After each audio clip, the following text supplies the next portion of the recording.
Okay, so my first reaction to my exam was like, अच्छा, first of all मैंने पूरा paper एक stretch में नहीं देखा। मैंने आते ही सॉल्व करना स्टार्ट कर दिया।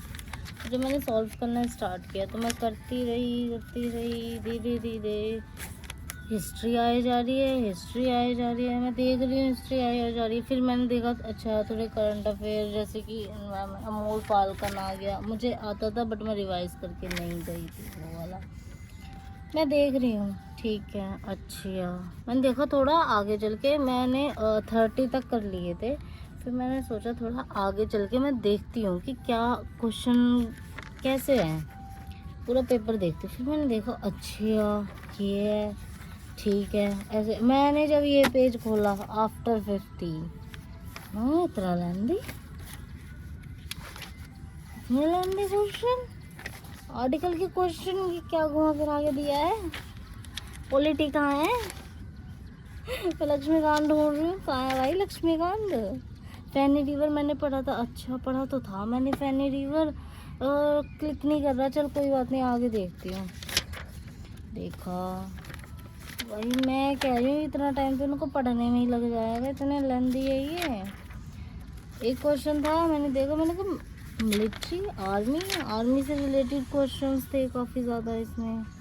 ये ऐसे ये मैच वाले आ गए इस बार फुल, अगर 2 भी एलिमिनेट कर पाते तो कर सकते थे, बट वही है ना एकदम से नया पैटर्न देख के एकदम क्लिक नहीं हो पाता है। बट ओवरऑल पेपर वॉज लेंदी, काफ़ी लेंदी पेपर था और कुछ क्वेश्चंस तो ऐसे थे आउट ऑफ द बॉक्स वाले। ये इतने लेंदी इनको पूरा पढ़ा भी ना जाए, इतने लेंदी क्वेश्चंस। ऐसे लग रहा था रीडिंग कॉम्प्रिहेंशंस के एग्ज़ाम है ये। पबैड पब्लिक एडमिनिस्ट्रेशन, तो यानी कि अब पबैड भी पढ़ना पड़ेगा। ये पेपर 2 था। पेपर 2 इसलिए मैंने पहले क्या किया, पेपर 2 मैंने पहले फुल स्ट्रेच में पहले पेपर 2 को एनालाइज किया कि पेपर 2 आया कैसा है, देख लेती हूँ। उसके बाद फिर मैंने रीजनिंग और सी सेट, सबसे पहले मैंने रीजनिंग और सी सेट की क्योंकि ठीक थी, सही थी, मैंने कर लिए थे 16-17 क्वेश्चन मैंने कर लिए थे रीजनिंग और उसके क्वांट के मिला करके। फिर मैं आ गई रीडिंग कॉम्प्रिहेंशन पे। रीडिंग कॉम्प्रिहेंशन पहली बात तो ये है कि थोड़ी कम थी। इस बार क्या किया है इन्होंने, मुझे याद है मैं एक बीएड का एंट्रेंस देने गई हूँ, ठीक है, तो बीएड के एंट्रेंस में पूछे जाते हैं जैसे क्वेश्चन कि आप पिकनिक पे जाओगे तो आप क्या लेके जाओगे, ऐसे ऐसे क्वेश्चंस थे इसमें जिनका कोई कॉन्टेक्स्ट था नहीं बेसिकली। उसकी जगह रीडिंग कॉम्प्रिहेंशन डाल देते तो शायद ज़्यादा सही होता, या रीजनिंग ही डाल देते तो ज़्यादा सही हो जाता। ओवरऑल कट ऑफ निकालना मुश्किल सा होता जा रहा था, बट हाँ व्हाट आई रियलाइज़ कि भाई कट ऑफ तो लो जाएगी। मैं पेपर में सोच रही थी पेपर है तो सबके लिए ऐसा पेपर है, मेरे लिए स्पेशली थोड़ी है। मैंने कहा जो मुझे आता है मैं वो करूँगी। क्या ये क्वेश्चन ऐसे क्वेश्चंस क्यों दिए गए, मैंने थोड़ा दिमाग में थोड़ा उस टाइम मेरे माथे पे हाथ आ गया था। फिर मैंने थोड़ा सोचा अच्छा ऐसे ऐसे ऐसे, क्योंकि इंसान सोचता है कि एटलीस्ट उसे 66 मार्क्स चाहिए सी सेट में, तो उसे कुछ तो करना पड़ेगा ही। तो वही चीज़ सोच के मैंने कोशिश किया, पर ये तो मैंने अटैम्प्ट ही नहीं किया क्योंकि मुझे कुछ समझ ही नहीं आ रहा था। दिमाग ऐसे एकदम सुन हो गया। मेरे साथ तो ये हुआ कि मैंने दोनों क्वेश्चंस में जीएस पेपर 1 और जीएस पेपर 2 दोनों में मैंने एंड तक सॉल्व किया है जो मैं कर सकती थी, मैं अपना बेस्ट दे सकती थी, मैंने अपना बेस्ट दिया है। मैंने पूरे पेपर के टाइमिंग में ना इधर देखा ना उधर देखा, ना मुझे ये पता बच्चों के रिएक्शंस क्या थे, मैं बस अपने पेपर पे ध्यान दे रही थी। बीच में बस एक इन्विजिलेटर्स जब आई थी कॉपी चेकिंग के लिए, बस मैंने तभी ओएमआर सीट के लिए बस तभी थोड़ी देर के लिए म्यूट लिया था, उसमें भी मैं अपने पेपर पे लग गई थी।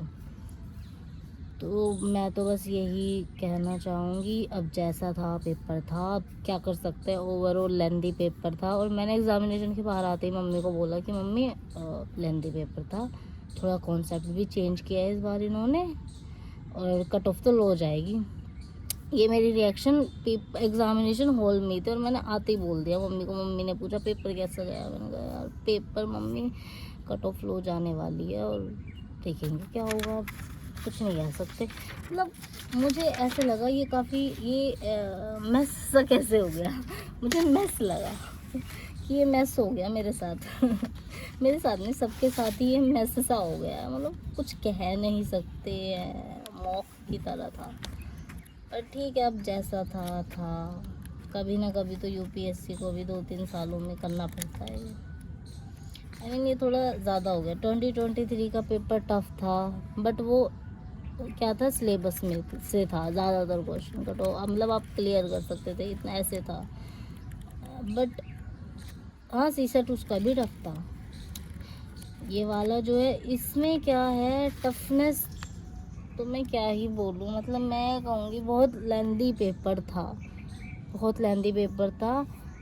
प्लस लेंदी पेपर के साथ साथ इसमें काफ़ी question out of the box डाले गए हैं, जो मुझे लगा ओवरऑल तो वो, क्योंकि अब करंट अफेयर बोला है, कहीं से करंट अफेयर में लिंक होगा तो उन्होंने दे दिया। बट ठीक है, अब ये चीज़ें माइंड में रखते हुए आगे प्रेप करनी है। अब तो मेंस पे स्टिक करना है। कट ऑफ पता नहीं कैसी जाएगी, पर फिर भी मेंस की प्रेप करनी है। अब जैन से फिर देखेंगे क्या रिज़ल्ट रहता है। फ़िलहाल तो मैं रिज़ल्ट को ना ये कह सकती कि क्लियर होगा, ना ये कह सकती कि नहीं क्लियर होगा, क्योंकि मैंने अपना बेस्ट दिया है, मैं जो दे सकती थी।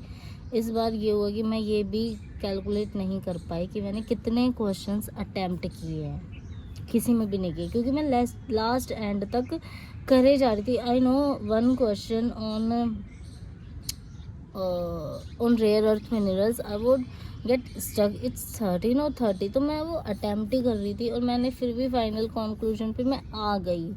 ठीक है, मैं आ गई, मतलब मैं OMR शीट में भर नहीं पाई। और दोनों GS पेपर्स में ये हुआ कि मैं लास्ट तक अटैम्प्ट कर रही हूँ, दोनों जो मैं क्वेश्चंस अटैम्प्ट कर रही हूँ उनको मैंने सॉल्व कर लिया है answer, but I am not able to fill in OMR sheet, क्योंकि टीचर्स फिर लेने के लिए आ गई। फिर वो पता नहीं अब क्या कर सकते हैं। अब आई डोंट नो कि कट ऑफ कैसी आने वाली है, बट लो आने वाली है, इतना मुझे पता है। इतना तो मुझे अपने 3 साल की प्रिपरेशन में पता चली गया है।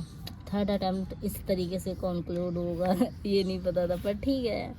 You can predict life, you can predict UPSC. I know one line जो मैंने प्रीलिम्स के 1 दिन पहले ही बोली थी, 2 दिन पहले बोली थी अपने ग्रुप में अपने दोस्तों को कि you can predict life and you can predict UPSC as well.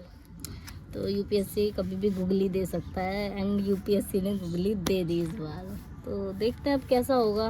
Overall जो भी होगा अच्छा ही होगा। मैं तो भैया स्पिरिचुअलिटी पे स्टिक कर रही हूँ 1-2 दिन, फिर देखेंगे दोबारा मेंस की प्रेप में उतरने के लिए कैसा होगा। ओवरऑल जो भी होगा अच्छा होगा। आई होप आपको ये फर्स्ट रिएक्शन अच्छा लगा हो। थैंक यू, एंड अपना ध्यान रखिए।